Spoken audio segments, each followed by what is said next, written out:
The Center for Educational Media and the College of Education at Middle Tennessee State University are proud to offer professional development to K-12 educators in Tennessee through our online video library. These videos are aligned with standards set by the Tennessee Department of Education. For more professional development videos, check out our website at cem.mtsu.edu.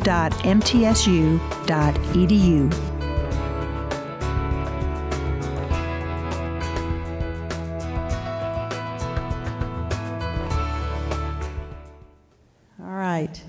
We have a treat to Mr. Joseph Winery. He's presenting today on culturally competent teaching. And this is not only critically and essentially important when we work with English learners, it is actually important across the board when we work with students everywhere, is to have a lens where we think in terms of cultural competence.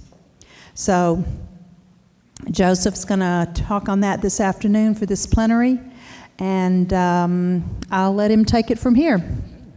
All right. Thank you. Thank you. Good afternoon. I'm going to give you just a couple more minutes. I know we're a little bit ahead of the 1 o'clock start for this. I don't think we're waiting really so much for people to come in, but you're filling out the questionnaires, the surveys that Dr. Clark would like, so that you can do that, and then I'll have your undivided attention.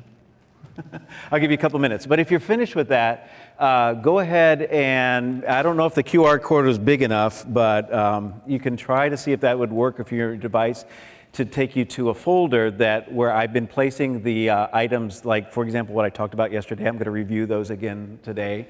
And if it doesn't take you directly there, then the URL is there. It's tinyurl.com/ELL collab 7/19, so July 19. So see if that'll, I'm going to get out of the way, your camera's here. See if that'll open it up for you or not. I'll give you folks a moment to do that. According to the Roberts Rules of Presentation Protocol, a session that's immediately after lunch is required to have a joke/not joke about being the session right after lunch. So, and then the audience is required to do sort of a forced chuckle. All right? So I get the session that's right after lunch. I'm sure you're very tired. Good. Great. Accomplished that. Yay. All right. This is my presentation. It is, here you go. I'll hold it up here. I got it here. Kroger Toaster Treats.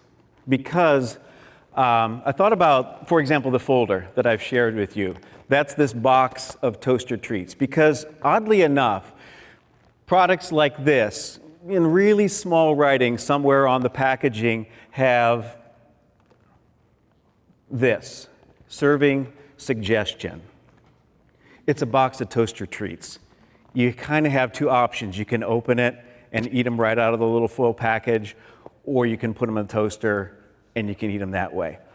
Who needs a serving suggestion for toaster treats? What do people do with these besides those two things? Is there a way to eat them besides that?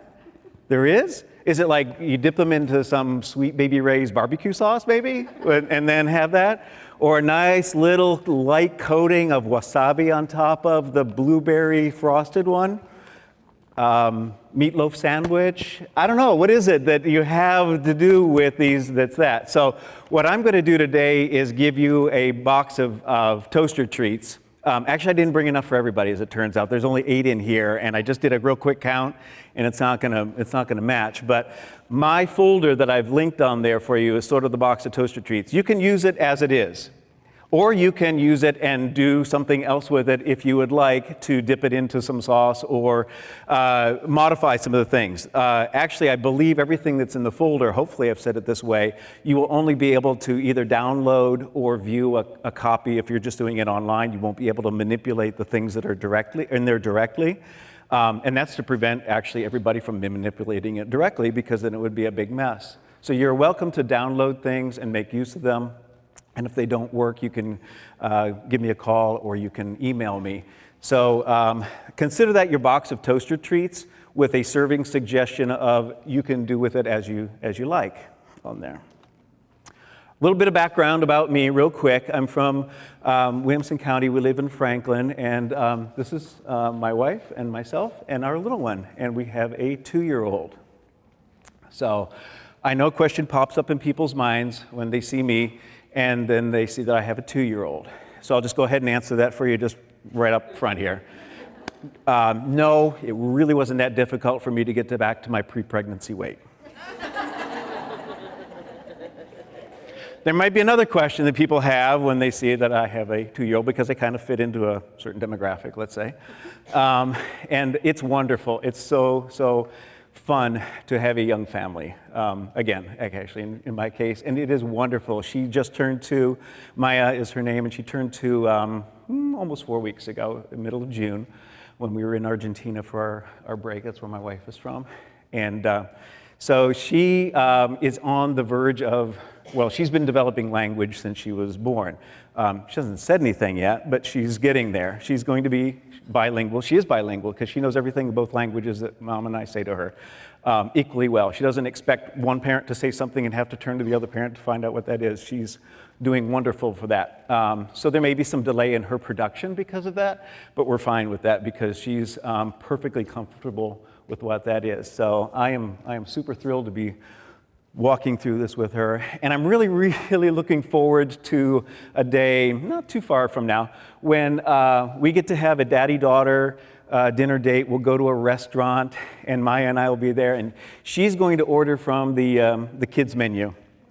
And I'm going to pay for mine with my AARP retirement card. And we'll be out of there for like $13 before 5 o'clock. So we live in Franklin, we live in Williamson County, and that's the school district that I go to. Oh, wait a minute, let me back up before we go there. Real quick information about Williamson County schools. We tested in the spring with Access 571 students plus 7 more students with alternate access. And so it's a large school district, 40,000 or so. We've got 47, coming almost 48 schools now we'll have in the middle of the school year, and one more will open up. So 571 is it for our total population of students there. And if my calculations are right, and I think I'm pretty close to probably what the state will release pretty soon, we exited 35% from that last year's group of students moving into this year.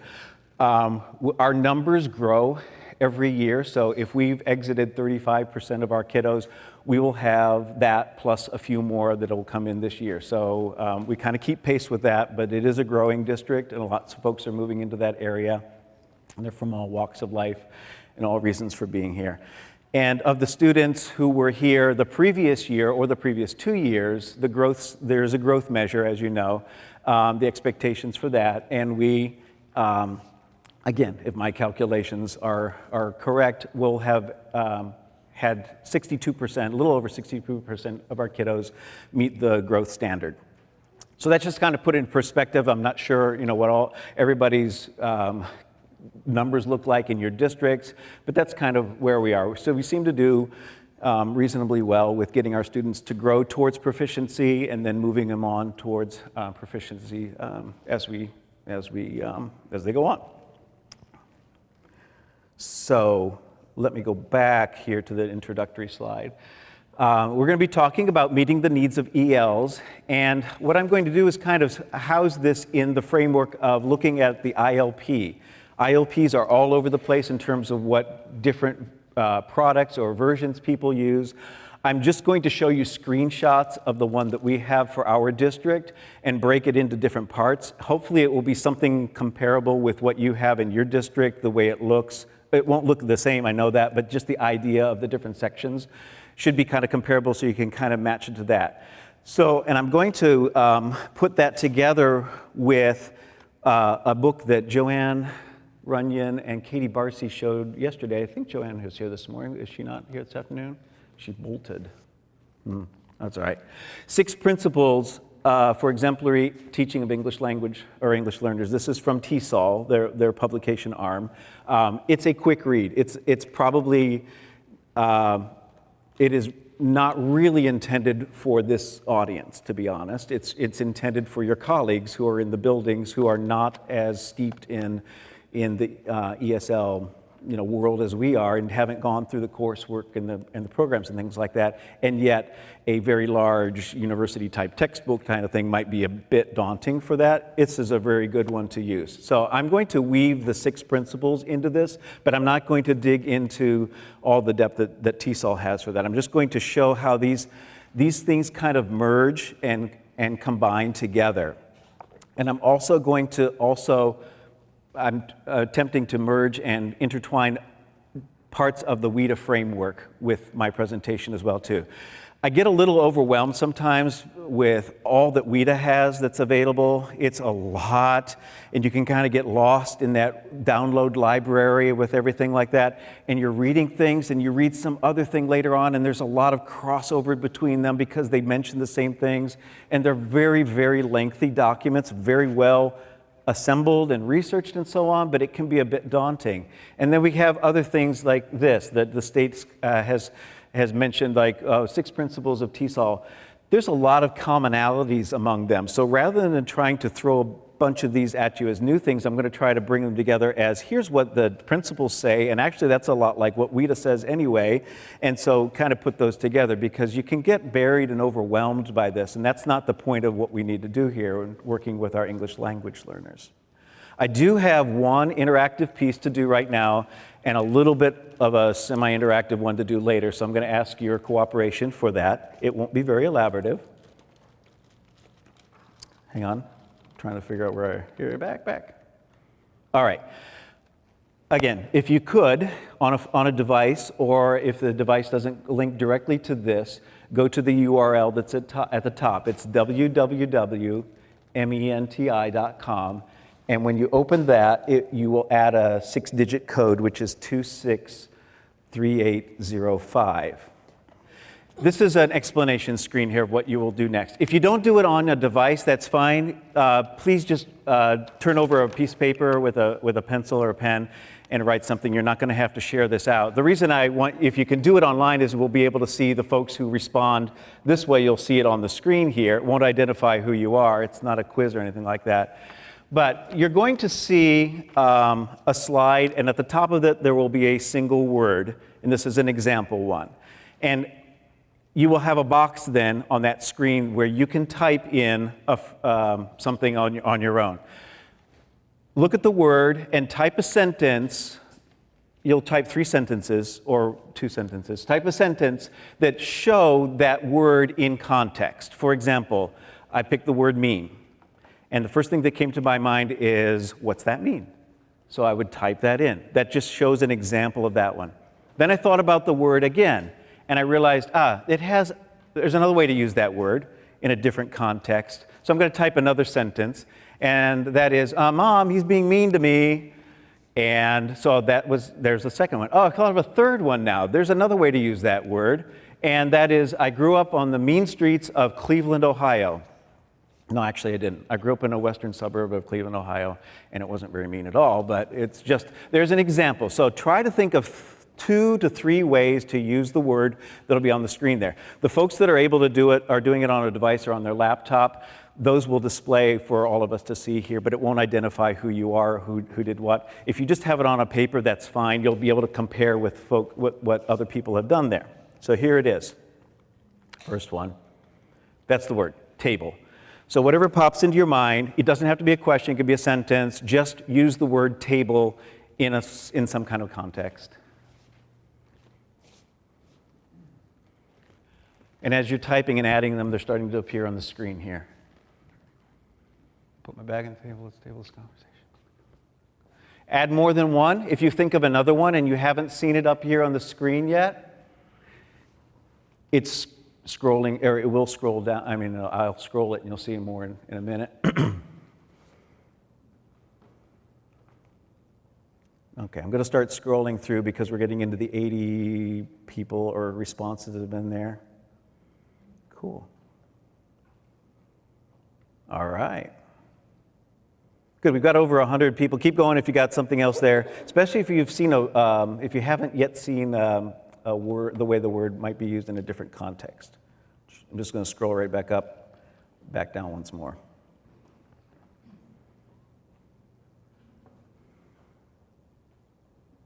Looked like that was the end of it, perhaps.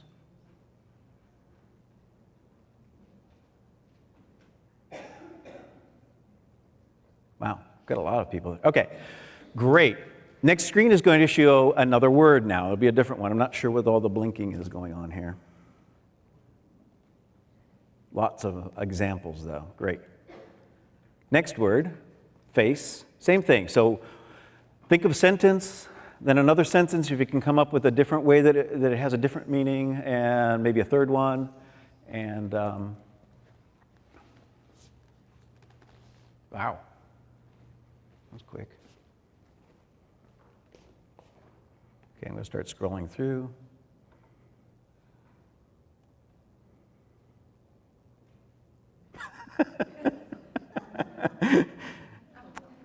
I really, let's see if we can figure out who wrote that one. It doesn't click. Darn it.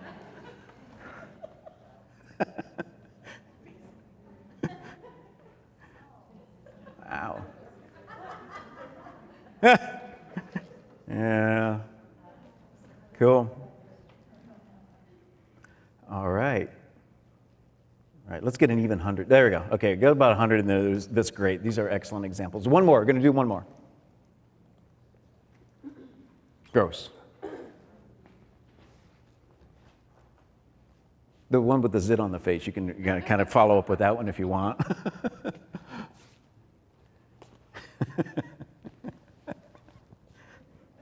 Oh, man.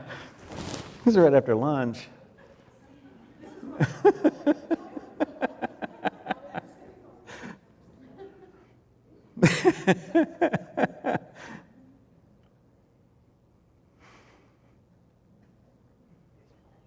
Lot of nasal references.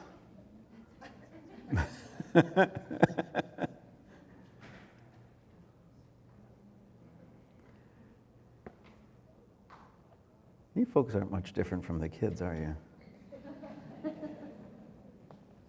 Nice. All right.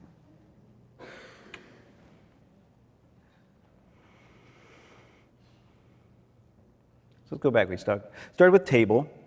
So a lot of references to something that looks like this, but also used as a verb in some cases.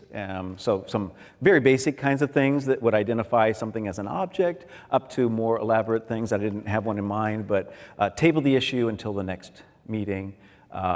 For example, just a deeper level of meaning of that word that we would use that one. Let's just table that discussion now. Face the camera, get on my face, time to face the music. A lot of idioms I noticed that came up. Face the wall, not that one. I climbed the face of the mountain, wow.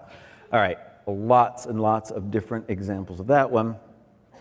Finally, this one here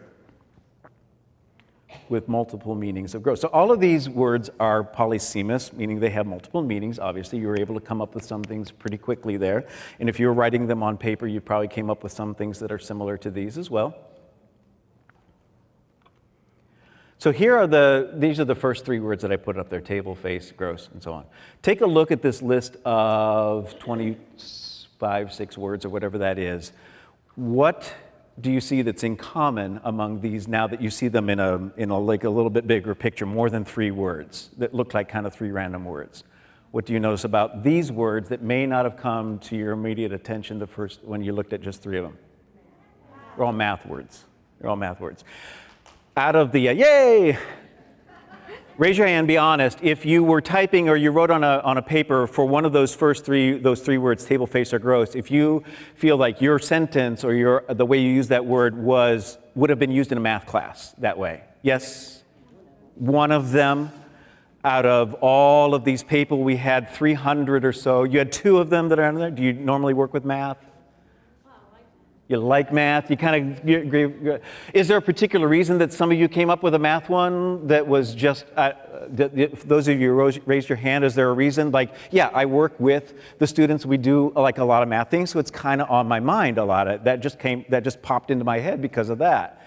Or I'm a gen ed teacher, and I do work on the math side of things. I'm here at this collaboration for the EL part of it. of those of you who did use a math reference, was it the first of the more than one sentence that you put in? Was it your number one sentence?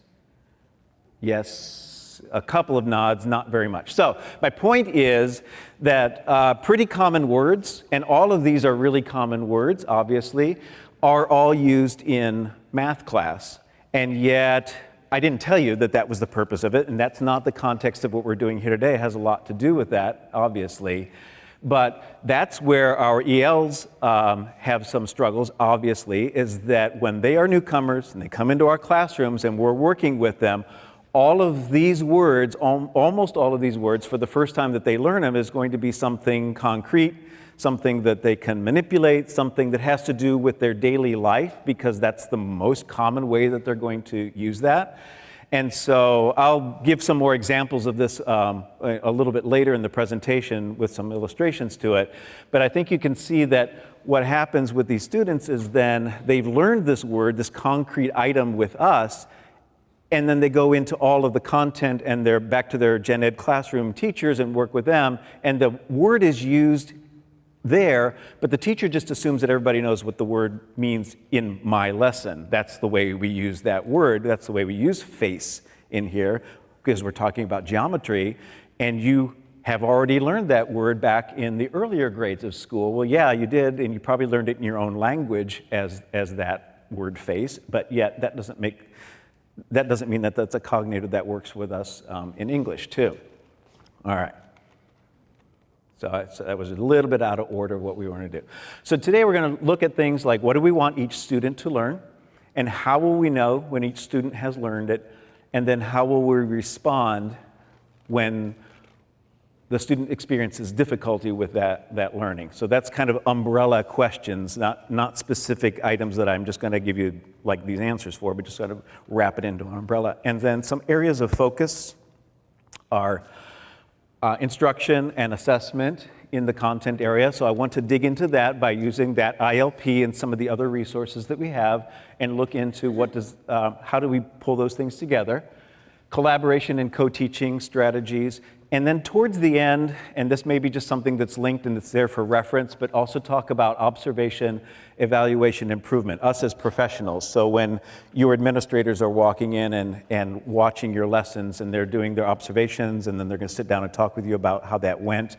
There's some new guidance that has come out through TDOE about evaluating ESL teachers, and I want to make sure that you, as the person who is driving instruction, is aware of that, because I don't know yet that administrators are fully aware that that guidance is out there. So I want to be sure that you at least know where that resource is if we don't dig into that more fully this afternoon. All right. So 6 principles. The first one, as I said, this is not going to be anything that's earth-shattering or new to you. In the TESOL 6 Principles book is Know Your Learners. Here's an example. Our ILP, as I said, I've taken some screenshots of it, but it's going to look similar to things that you have there. The top part of our ILP identifies who the student is, and as much as possible, the information is pulled through our student information system. Skyward is what we use. So if I start speaking about Skyward, then you'll know that just means student information system. Different districts buy different ones, but they all do the same thing. It's where all the student data is housed, that goes up to the state then later on about what that student is. So I try to find, what does our student information system already have that we know from the time of enrollment, so that I can pull that out of there and put that into the ILP. And this is not a live version of it, so I won't be able to show you how that works actually. But in the top corner there, you see that blue TNID. It's the 7-digit Tennessee state student ID number.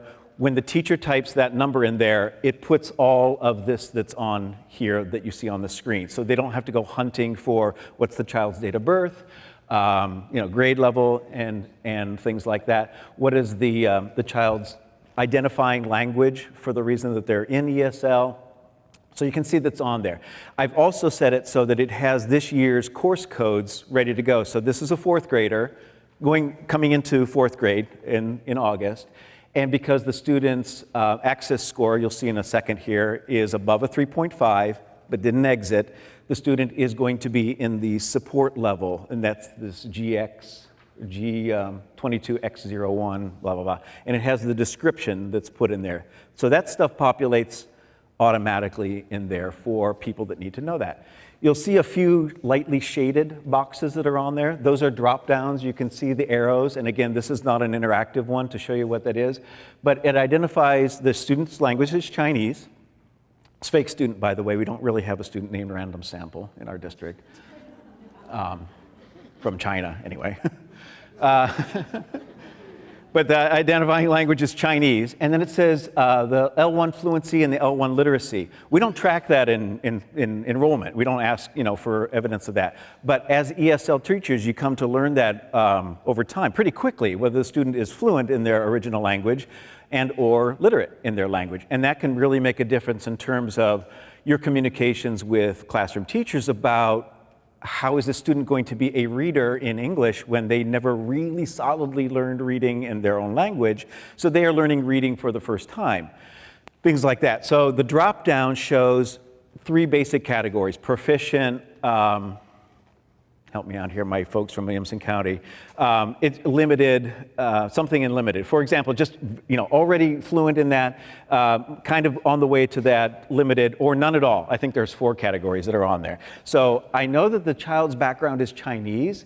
The child speaks Chinese all the time at home, very fluent in that, but has been here for a number of years, and that literacy part is not, it seems to me, from what I've talked with the child and I've gotten to know over the year or a couple of years now, that the student is not as literate, at least at a 4th grade level. Maybe, that reading level kind of stopped when they moved here and things like that. That's just information that I know and that I add to that. The second one, the next line down, also asks or has information about the parent's proficiency and their preferred language for communication. So it pulls from, there's the option that's on there. It will say either Chinese or English in this case. If I know the parents well, I've gotten to know them over the years, or we've met, we've talked, and we've had, I've been able to figure out that the parents prefer to have communication in Chinese. Great, good to know that. And then what's that mode of communication? Is it by phone, email, in person? Basically, those options there. Again, it's not going to be loaded into our student information system, but I'm going to know that a parent would prefer to have Chinese in face-to-face conversations. So if we can get an interpreter to come to the school and talk, that's great. If we don't have built-in interpreters in our district, we're not large enough to hire that, but we have a few people that we have on contract through our school district who are already workers there that are fluent in some languages, and we contract them to do this work outside of their other job requirements, or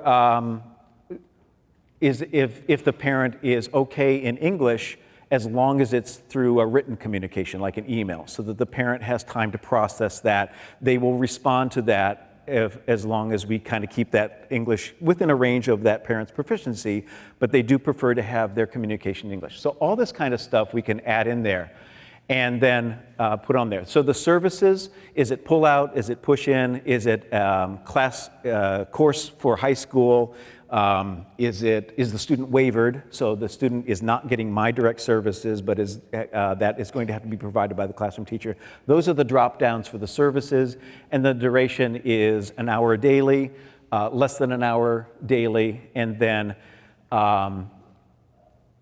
we can just indicate that's on there, how that service is provided. So it's not an in-depth schedule, it's just a rough demonstration of what that is. And then other considerations, and it's basically yes or blank. Other considerations are things that some of them you will actually not want to type in the information. It will appear right here as a box that you can type in if you click yes for that one. I think of 2 examples in particular in our district. We do not put on our ILP any information about whether the student has student support services in addition to ESL and IEP. That information is already available, and the people who need to know it already know it. I don't think that that's an addition to the ILP that helps us in any way. And it means that we wouldn't be able to as readily, easily share that information out, because an IEP needs to go just to the folks who actually need to know it. And it's not for the general audience to see that, right? So Another example that we have is we have a lot of older or school-age adoptions in our adopted kids in our district. If they're adopted as infants before they've learned language, that's one thing. If they have already reached sort of school age or just preschool and they're adopted, or if they're already in their early teens and so on, those are important pieces to know there. So the teacher might click the other consideration yes, and if it's something that would be very personal, that not everybody should know about that child, the ESL teacher will just put in something like, please see me, let's talk together about this, I'll fill you in, something like that. That's fine, because we don't need to put that IEP information in there, for example. The adoption, some of that is fine to put in. Child was adopted from China at age 5, is now an 8-year-old. Parents are really want to make sure that all the services are provided. Okay, you can type whatever you want in there. So that's information then that we can do that. So the top part of an ILP has this basics that are in there. Does that look kind of similar to what you have, whatever product or something like that? You've got a way to identify who the kid is and what that means. All right, good. The next part of our ILP, actually same page, a little bit lower down, tracks the students' access scores over the years in each of the domains. Backing up to the year the spring of 2016, that was before we were doing it online, and the test and the cut scores and everything were very different then. But if we have the data, I'm going to try to load it in there with the caveat that the ESL teacher may have to explain to their colleagues that the domains, the proficiencies were scaled differently at that time. So in some instances, it looked like the kid was going up and then suddenly took a big drop. Well, that was the year that we took a big drop because of the way the cut scores were realigned. Good information to have that there, but it may not be this perfect line that's going up. So every year that the kid is still in ESL services and testing, it's going to show what that next one is. So kid is now going to be a 4th grader, so 3rd grade was the last time we did the testing. And you see the domain scores there. And then the accountability piece is off to the side, and it shows whether the student met that growth target, which based on last year's test score, had a growth target of 0.5. 3.8 plus 0.5 would have been a 4.3. So no, kid didn't make it this year, right? Because 4.0 was what they got. Now the student at a 4.0 has a growth target of 0.4. So perhaps moving forward for next target should be a 4.4 for next year. We'll see. Like I said yesterday, no wagering on this. You're going to lose money sometimes, so you don't want to do it. Can I ask you a question? Yeah. How do you know what those growth targets are? Like, is there somewhere you go look that up? Okay. TDOE has an accountability protocol manual, and it's one of the pages in there. There is a chart. I probably don't have that pulled out and put into that folder, but I'll do it later on. It's one page out of a very long document that you don't really want to have much to do with, but it's called Accountability Protocol, I believe. Boy, I wish Joanne or Katie were here. Thanks. I've never heard of that. Okay. This is my 14th year. It's really easy to look at. It shows if the score is between this and this, here's the new growth target. If it's between this and this, here's the new growth target. It just goes all the way down the line. It's easy to find that one. So I'll put that in there later on. Thank you for asking that. This information is the same information that was on that chart right there. It is the historical change. It's just in a visual form. So some people would rather look at the chart and go like, I know what that is. I can see all that stacking up there. Other people are like, wow, this makes a lot more sense now all of a sudden. I can see it there. This sometimes, visually it helps here because look at what this kiddo has done. I think it's a little bit more obvious now than it was on just the numbers there. What do you notice? Blue is listening, red is speaking, reading, writing, and then literacy overall. So we've seen the kid kind of hover around here for the overall in the last few years. Great. But what do you see that's unique about this student or worth a conversation? Oh, come on, do I have to make you type it into that Menti thing again or what? What do you see? His writing is taken off. Writing has gone up. Yeah, that's been yes, good. Their input skills are higher than their output. Right. All right. So that receptive, for example, listening has been hitting the top now, which is the blue line. Look at the red line. Speaking is nowhere near that.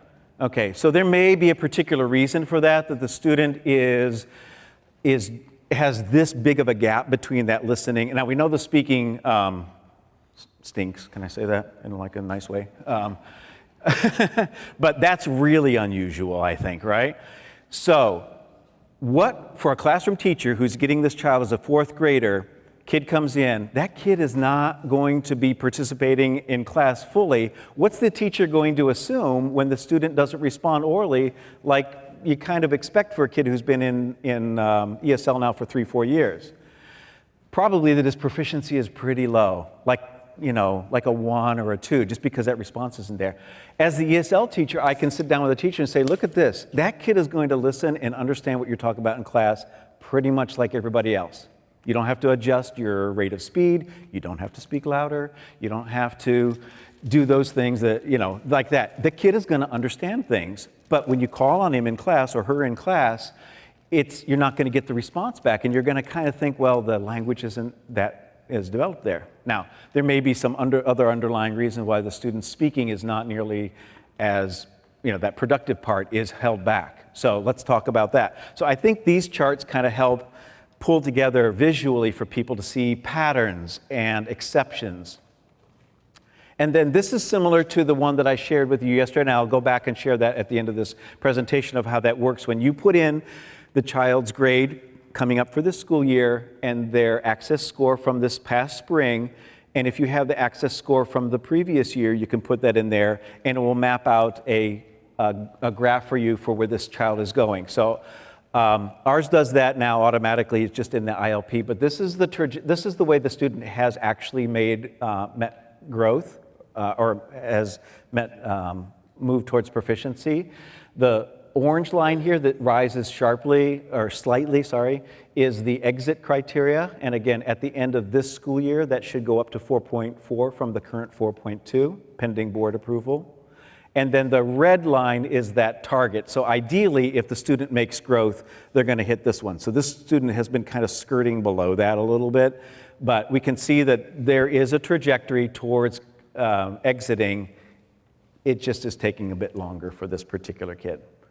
So that information, the teacher has only put in that 7-digit Tennessee ID number to generate. They haven't really done anything else. They can click on a few of those things on that first page and add a few comments on there, but they really don't. This will show up for them. All right. I've got a video clip here that I've split into 2 parts here. A teacher is going to talk about her approach towards working with getting to know her students and how that applies to her lessons. So all of this information we talked about before about knowing your learners, this is an introduction to what she's going to set up as her lesson. She's just going to talk about her lesson. We won't see it. I'm going to cut it. It's going to stop at about 50 seconds into it, though. I just want you to hear the introduction to it. One of the standards for 7th and 8th graders in geography in Minnesota is that students will name and identify on a map all 50 states and territories in the United States. In the mainstream, they whip through that in about a week, and they look at landmarks because they know that most of the students who were born in this country know the 50 states, at least know how to say them and are familiar generally with where they are. Yet for my students, the names of all of those states are brand new content knowledge for them. And so just learning the names of the states and where they are on the map will take a couple weeks for my students, and I need to find ways to help them be able to work toward that content standard while making and building the language that they need in geography. Okay, geography is the rest of what she said there. All right, so this is the standard. Students will identify and name on a map all 50 states and territories in the U.S. Not a great standard. Hopefully we actually don't have that one in Tennessee, that students have to memorize the 50 states and the state capitals. But that's what she's tasked with because that's what it was. This is a few years back, perhaps, that they had to do that one. All right. So identifying the key concepts, necessary for understanding the lesson. Background knowledge. She knows her students are new, that they haven't been here, they're not familiar with what the states' names are, their levels of language proficiency, and the perspective. I want to play the rest of her interview here, though, with you now and listen to what it is that she's talking about. And I hate to say it, but we're going to kind of look at it with a critical eye in terms of her decisions for that. I'm sure she's a good teacher. I'm just going to kind of look at this critically. So for example, with my United States unit, the first thing my students do is learn how to pronounce the names of the states. We do various games to repeat them. Students spell them. They say them for each other. They have flashcards. They learn the abbreviations. They learn to match states with the capitals. They draw them on the map. They draw it in the map in regions. They draw it on the map blank. They use the abbreviations. My students do much more playing with the language around the 50 states that would be ridiculous to do in the mainstream and superfluous. The students don't need that much work. But my students, because they're coming from a position of no background knowledge, they just need a little bit more work to get to the academic standards of the mainstream students. Yes, like I said, kind of think about that critically. Is there ever any time when any of us need to know the names of all 50 states? I mean, it's good to know, but do you ever actually have to really know that? Or the capitals? Like Nebraska, for example, Montana, Dakota, either of them. So, my question to her would be, she said this is going to take them a lot longer to do that than the standard classroom. What's happened by the time that the kids in her room have learned 50 U.S. states and their capitals? Well, others are 3 weeks ahead into whatever the rest of the unit is about, probably an application of something like that. So, yes, that will get them there. Was that the right decision to make, though? Again, I'm not trying to critique her lesson or her attempt at doing that. Maybe that's very valuable for their setting there. But I kind of wonder, is it that valuable? I would think that in our context here, the kids who are new to our area, haven't moved from another place, have just arrived here, when they are in Tennessee, if this is third grade, talk with the third grade social studies teacher and find out what is important about Tennessee that the kids need to know some other state's information and focus on knowing where those are and what's that pattern here. So I would think that maybe states that are bordering Tennessee would be the first ones to do. Unfortunately, we have a lot of states that touch Tennessee, so you really have to memorize a lot on that one, but it's not 50 states. Or historically, where are you going with your lesson so that I can help the kids learn that from the eastern colonies, for example, over to here is an important connection. Let's work on those first. Later in the school year, when you might be talking in fourth grade or in the next school year, talking about westward expansion, then that might be the time for the kids to learn those because they'll be in a better context. They really won't need to know all 50 states right now. So I think that I understand her thinking behind how much background the kids need to have, but is it time well spent with that? And where is the rest of the class going to be by the time she gets to that?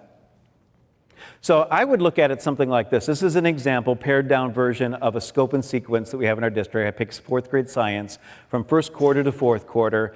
And in the first quarter, they covered this, second quarter this, third quarter this, fourth quarter this. All very in-depth, and it's going to take a long time.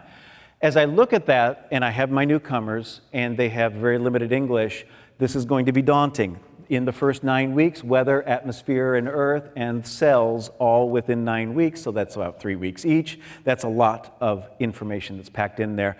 They're not going to get it, not at the same level as everybody else. So I'm going to look at this and eyeball it, and then go to the teacher and say, from my perspective, not the fourth grade teacher, not a science teacher, but when I look at this, I see a pattern that emerges from cells to life cycles to the human body system. So for example, if the students know cells information really, really well, will that help them in the life cycles part? Is that a building block to that one?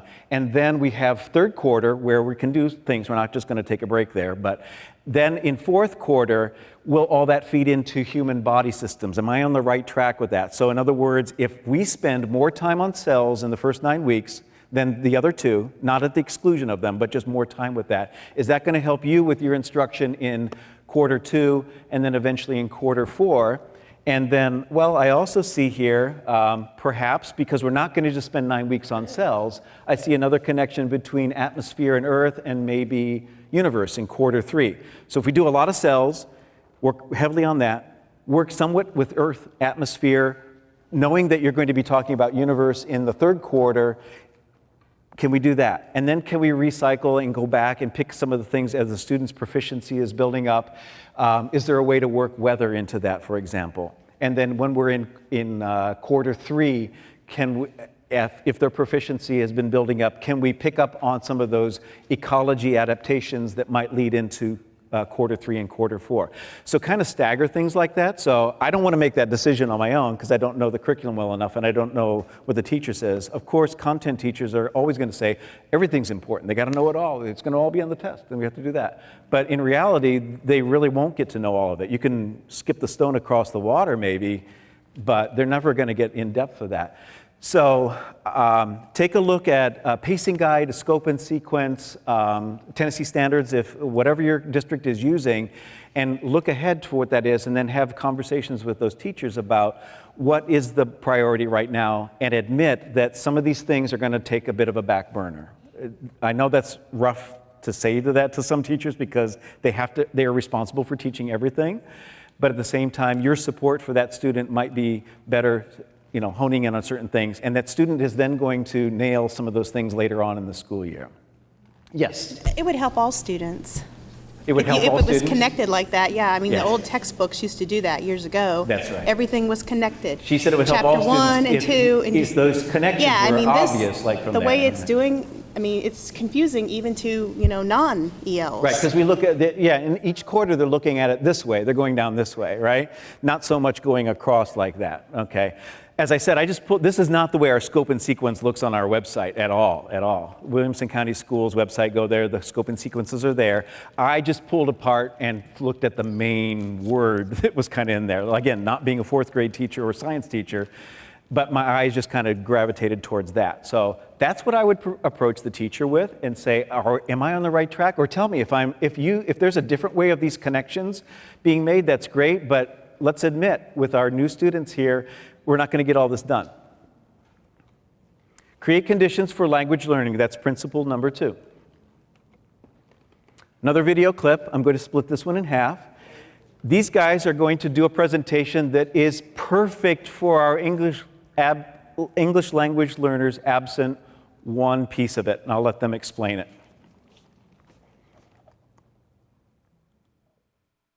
Most of the factors that predict whether or not something that is being perceived will also be remembered operate in the first few seconds of learning. One of these factors involves something termed a schema and whether or not the new learning bumps into one. Let me show you an example of a schema by having Dr. Whitehead and myself read a paragraph to you, one actually taken from a famous research paper. Your job is to remember as many facts about the paragraph as you can. Let me tell you in advance that you are going to fail miserably at this task unless I do something first. I can instantly improve your memory score from between 50 to 100% simply by adding 7 little words before you hear Dr. Whitehead and myself. But I'm not going to do that. You will hear the paragraph first, then I will read you the words. The procedure is actually quite simple. First, you arrange things into different groups. Of course, one pile may be sufficient depending on how much there is to do. If you have to go somewhere else due to lack of facilities, that is the next step. Otherwise, you are pretty well set. It is important not to overdo things. That is, it is better to do too few things at once than too many. In the short run, this might not seem important, but complications can easily arise. A mistake can be expensive as well. After the procedure is completed, one arranges the materials into different groups again. Then they can be put into their appropriate places. Eventually, they'll be used once more in the whole cycle or have to be repeated. However, that is a part of life. Did you get all that? No? Okay, I'm going to pause there. I'll play the rest of it in a second. Do you have an idea what they're talking about? And if you've seen the clip before, obviously you do, because it... Going to the bathroom? Okay. No, but all right, thank you for being that bold.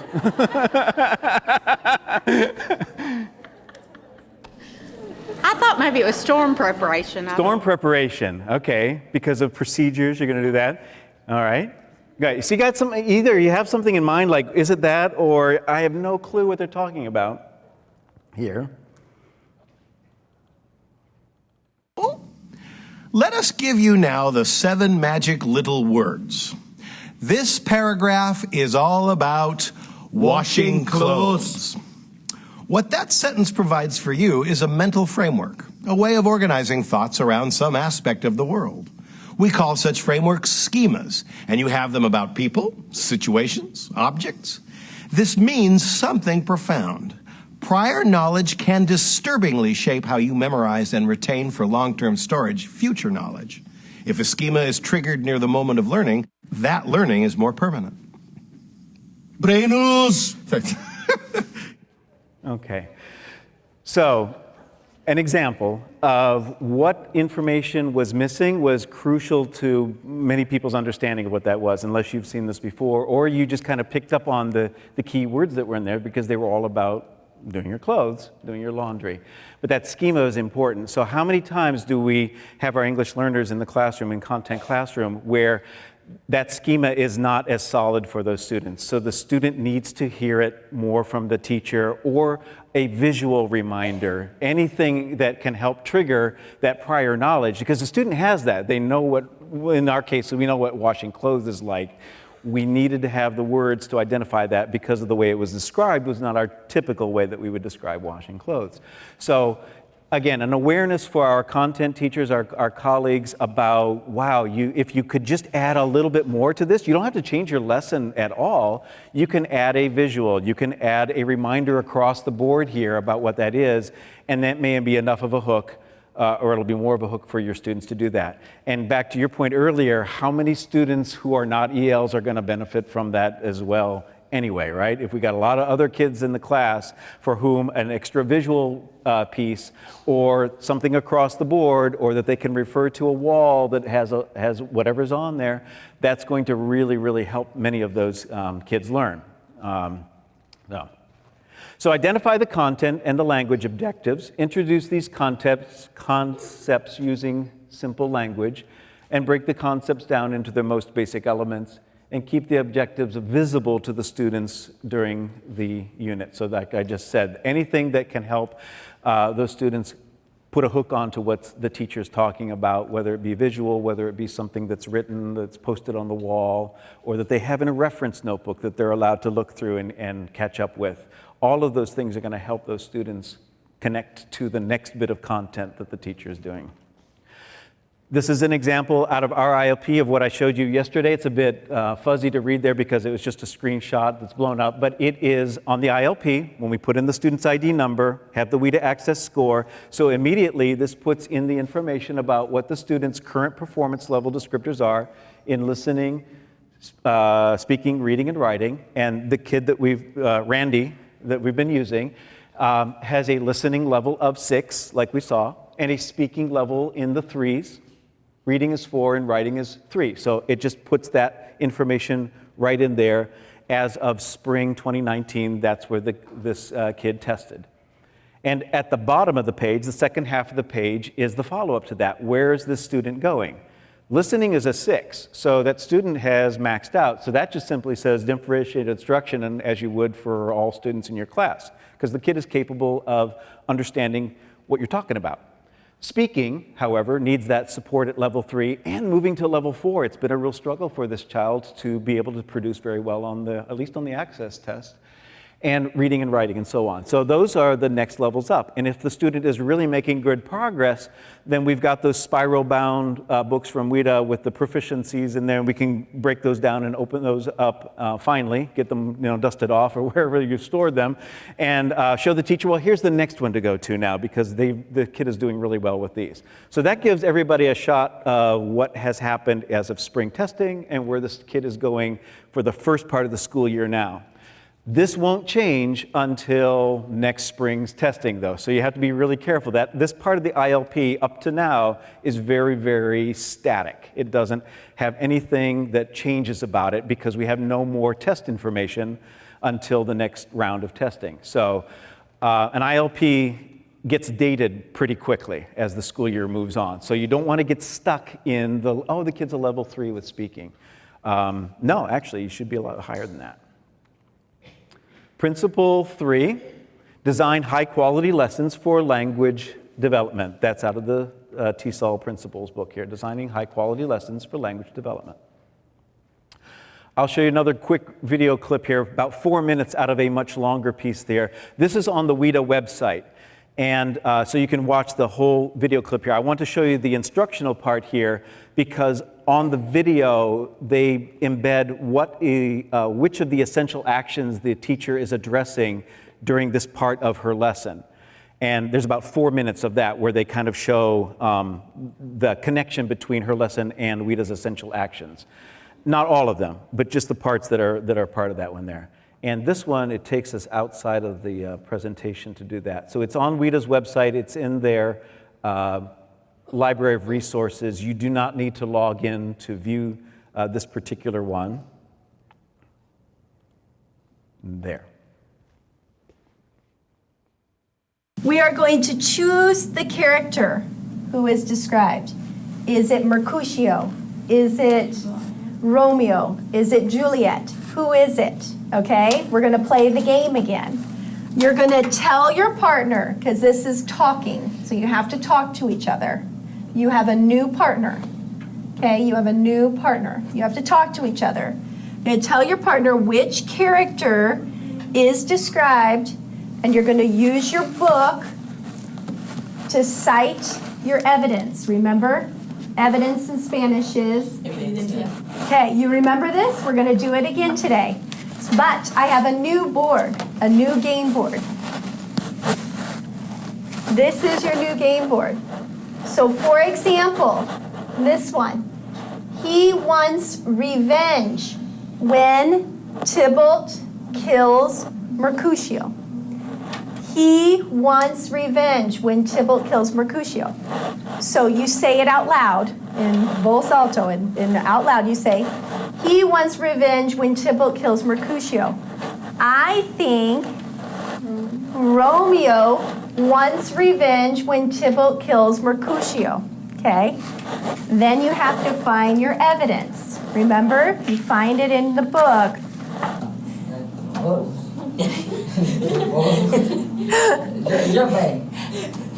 He called Romeo a villain. Good, good. Now, who do you think calls Romeo a villain? I think the table. I think Tybalt. He called Romeo a villain. Okay, so you say, I think Tybalt calls Romeo a villain. Because no necesitas este, okay? Because you don't need that word. I think Tybalt calls Romeo a villain. Okay, do you have proof? I think I think table called Romeo a villain. Very good. Do you have evidence? What page? 1 moment. Okay, 1 moment. Table say, this he that villain Romeo. There is he, that villain Romeo. Very good. You have evidence that he said it. To calculate 1 to 5. Okay. I think. Okay. By me help, I cannot. So where, what page? In page 31. Uh-huh. Mercutio says, by my help, I care not. By my heel, I care not. That's right. What does he mean? What does that mean? Why is that a joke? It's a joke, but how do you know? Can you show me? Show me. By my heel, I care not. That's right. He does not care. He's making a joke. Good. What did Romeo say about our marriage? Do you know where she said that in the book? Huh. Okay. So on page? On page 29, Juliet come what say Romeo.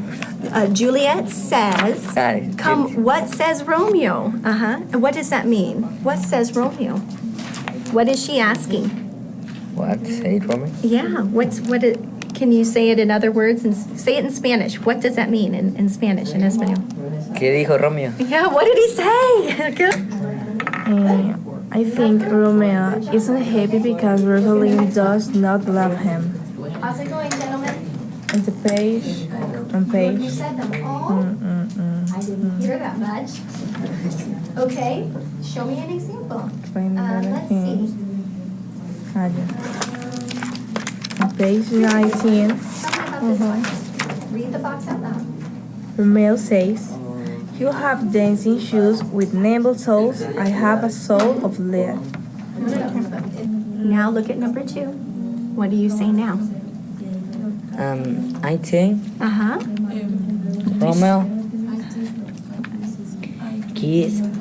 ask Juliet if he can kiss Juliet at the park. Oh, you think Romeo asks.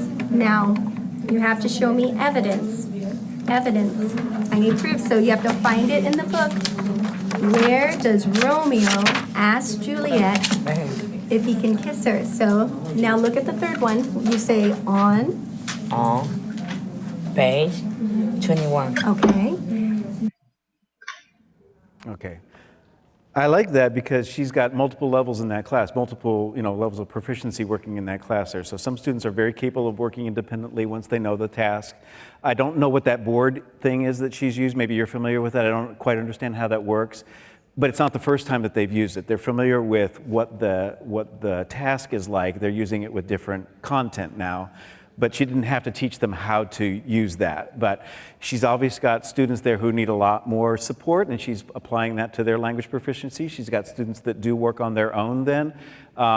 So I really like that. The rest of the video, which is about another bit as long as we've just watched here, is her reflection and then talking with co-teachers about planning and so on like that. So you can watch that later. It actually addresses Principle 6 in this book, which is the collaboration, cooperation, working with other teachers. So, but I'm not going to go and it's just an interview piece that's at there at that point. All right. All right.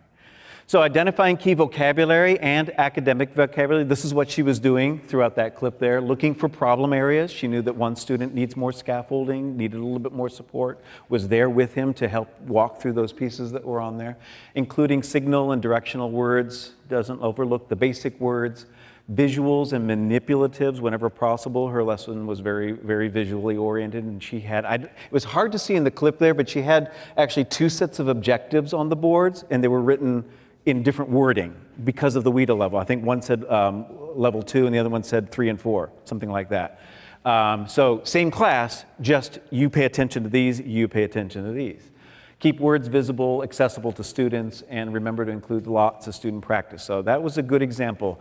I like that clip because it does put those essential actions, the 12 of the 15 essential actions into the context. It doesn't address all of them, but it gives you kind of good framework for what they're doing. So I always look at it like this. Subject teachers instruct towards the content at the EL's proficiency level. So subject teachers have to impart new content, but they need to be aware of what the student's proficiency level is of handling that right now so they can get that new content in there. As ESL teachers, we're instructing towards higher language proficiency, but we're doing that with familiar content. So I'm not going to drive math and social studies and science instruction and try to teach the next level of English that the kid needs. That's a lot. Some kids can handle that, but for the most part, that's going to be really, really challenging. My colleagues, though, in the building who teach the subject areas, I need to help them understand how to address that at the student's language proficiency level, but they do have to drive that content forward and make sure the student is learning those new concepts. So working together with our colleagues that way should help move that student forward. This is the framework that WIDA has about a standards, drafting the strands of the MPIs, the model performance indicators. In the folder that I've shared with you, there's one that it's an Excel download, and you can manipulate that. It will populate things for you automatically, not by a student, doesn't have any student information in there. I probably won't have time to walk through that with you now, except just to show you that it's in that folder. But I'm going to use this picture of the one from WIDA to show where all of the essential actions appear on this one document here, and the same thing with the one that I've created, that's the interactive one there. I'm just going to click through these very quickly. Essential action 4 is at the top because that identifies the EL standard. The grade level is important, so we are focusing on what the students are learning at each of the grade levels. The example topic, language, that is around discipline specific, so science, math, social studies, language arts. So I'm just going to click through these here so that you can just see that every part of this drafting the strands for the MPIs has an essential action that's attached to it here of 12 of the 15. 3, 10, 11, and 12 are what happens across that whole span of MPIs there. So it's not just in that one little box there. And then finally, 2 and 9 are here. Well, 2 is because it's related to grade information up at the top, and then 9. So that's a real quick look at that. When you have a chance to look at the PowerPoint, you might want to break that down. And then the one that I have that's loaded in the folder is this template, but it expands as you add more information to it, and it kind of populates things there. Like I said, we probably won't have time to work through that one right now. It's in the folder. It's called Content Standards Planner for Social Studies. I don't have it yet available for the other content areas, but I'm working on that. And as I finish up some of those, I'll put them into that same folder, and that link will just keep open. You won't have to have a new link to go back to that folder from now on. All right. This is another example out of our scope and sequence. I copy-pasted this out of 3rd grade social studies for the first quarter. And if you don't have time to go through a framework like that page or the one that I've developed as an interactive planner, because that takes a long time, sit down with your classroom content teachers and talk about what do you have in your scope and sequence pacing guides that is already there, that by looking at this, there's a lot of information here for our 3rd graders to pull on, but we can use the same sort of color coding here to look at what's the language function. Oh, it's identify, locate, compare, contrast. That's it. That's written right there in that scope and sequence there. And what? They're going to interpret maps and globes. And how are they going to use that? They're going to, or what's the supports that are going to be for that? They're going to the content stem of that one. It's going to be major continents and oceans, prime meridian and international dateline. So you could sit down and talk about, again, it's pretty heavy for all of our new 3rd graders to do that. Out of this, which of these need to be done in the first quarter because they tie directly into 2nd quarter, into 3rd quarter, and 4th quarter? And as we go through the year and the kids are getting more fluent, can we go back and loop in some of the things that we had to gloss over for now because they weren't as immediately connected to the other ones there? So this takes less time than that chart does with the MPIs. You can go through with what you already have and just use different color highlighters. So every time we find something that it's a language function, let's use yellow for that. Identify, locate, compare, contrast, interpret, identify. The content stem, let's just use blue. There we go. That's what we know there. And then the supports and the example language that's in there. So how can we just break that down? Adapt lesson delivery as needed. One more clip. 7 moins 4 plus 2. J'aime pas le calcul mental. 9 moins 3. Ce qu'il y a de bien avec les ardoises, c'est que je peux copier sur Justine. Dis donc, au fond, Raphaël, je crois que je t'ai pas vu. Tu triches, Raphaël. Allez, au tableau. Oh non, pas le tableau. 8 moins 3. 8 moins 3 plus 2. Je sais plus. 5 plus 4 moins 3.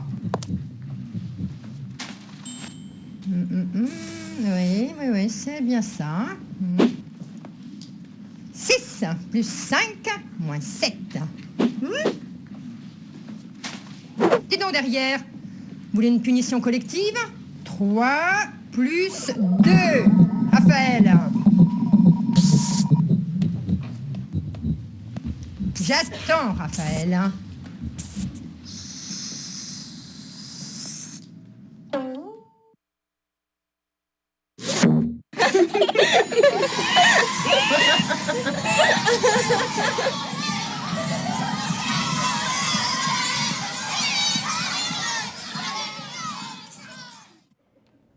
You've probably felt like that sometimes in some content classes. Your classmates really wanted to help you out there. All right. So what's wrong? There's nothing wrong with classmates helping out a classmate, right? I think that's perfectly fine. The teacher needs to set the parameters for when that can be. So examples might be you've got 2 students in the class who share that common heritage, that first language, and one is more fluent, the other one is the newcomer. That's great. You don't want to make the student who's the more fluent one become your interpreter in class, obviously. That's not their responsibility to do. So you can set up the guidelines and the rules for when this is allowed to happen during my instruction. During my main part of instruction, everybody needs to pay attention to me, including the student who is the more fluent in both languages. He or she needs to have this new content as well. But I will give you 5 minutes at such and such a time, or 7 minutes, or whatever, and you can help out our friend here with an explanation, because that's going to be review time for the rest of us, and it'll be a review for you as well too.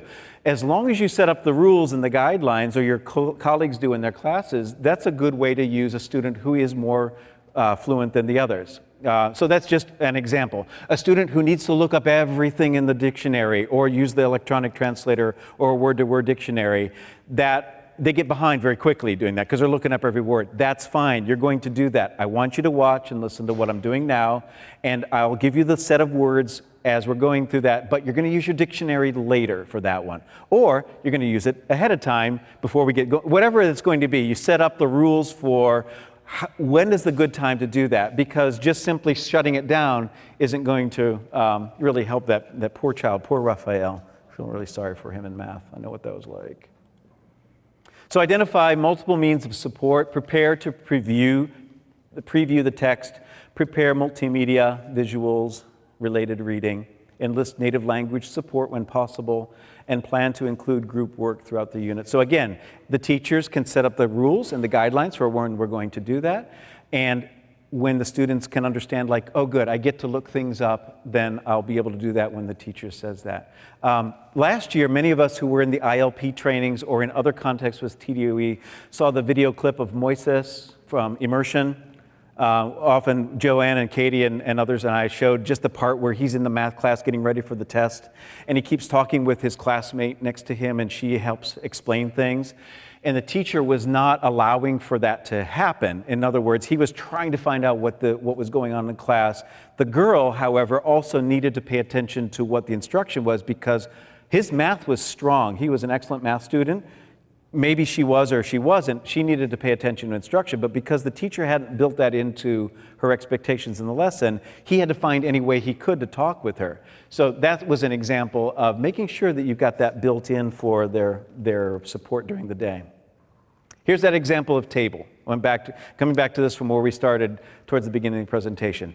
This is what we teach the students day one when they come into our class, because they need to know that. When the teacher says, go to the table, everybody back to your tables, get up from the table. This is the concrete piece like that. Great, they learned that in our classroom. They go back to their class, and then they're back into math class, and the teacher is talking about multiplication table. And so the student's thinking, well, maybe that's the table we go to when we have to multiply something. So I'm just going to walk over there, and then I'll come back and do the rest of the work. I don't know. Teacher said this is a table. And goes into the next class, and it's periodic table. And goes into the next class, and it's ELA, and it's the table of contents. And then in social studies, we look at a table and graph. So an example of how many times during a school day a student might see one word, and every teacher is going to assume that everybody knows what that word means in his or her content context. All right, raise your hand, repeat after me real quick. I promise not to use any device for this next activity. All right, please don't. All right. Answer this question. You can write it down or mentally. Don't look anything up. I mean it. Okay, wait. You're language learners, so I'll read it aloud to you. That'll help. Which of these could be the length of a tikari? Okay, I'll give you double time.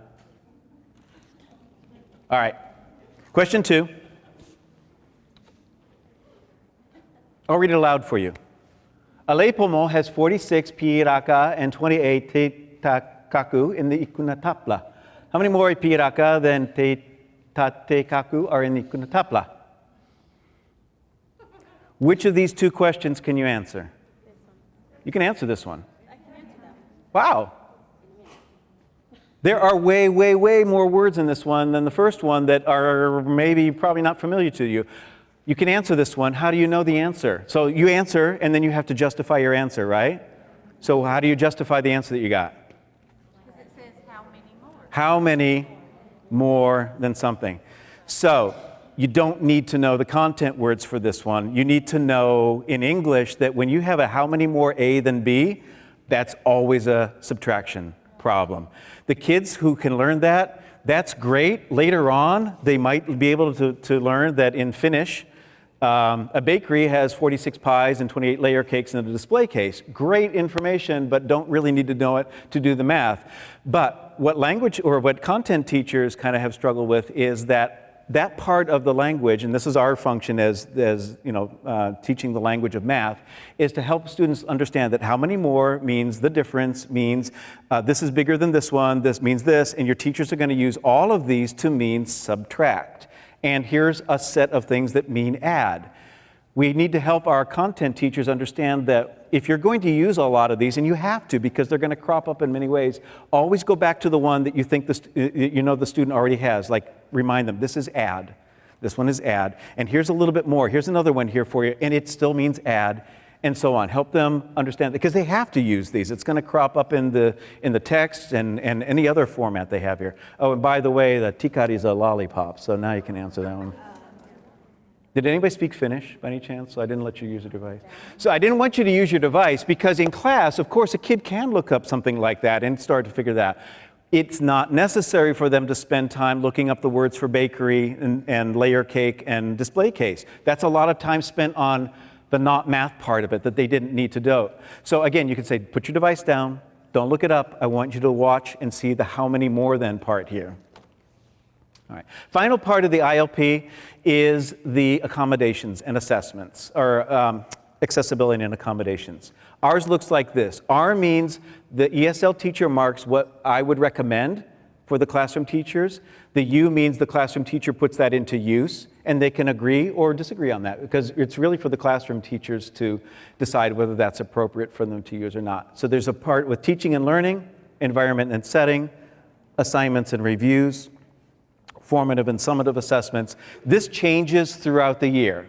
What's appropriate now in August or later in August may not be appropriate for the students in September and October and February. So this should always be a back and forth between the teachers and the colleagues there. It sometimes helps teachers to understand the difference between differentiation and modification and assessment. This is my thinking. We've got our levels here from 1 to 6. The red dashed line represents where we exit our students right now. So it is not fluent. It is reaching, it's getting towards that. Differentiation is the most effective for the students who are at the highest levels of proficiency and the least effective for the students who are at the lowest proficiency. Differentiation alone without doing anything else. It is an expected adjustment that allows all students to access instruction. It doesn't alter anything about content or curriculum.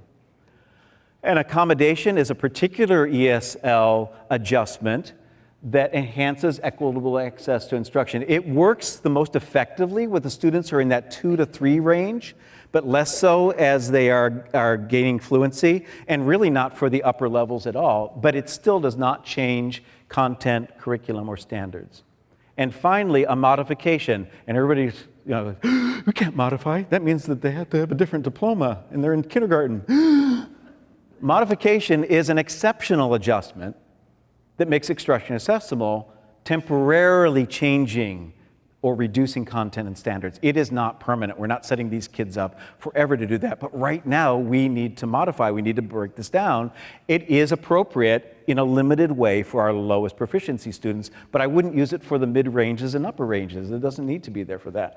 So something like this might help teachers visualize and understand why you keep talking about that M word and why that's important, and it's not the special ed version of the M word. All right.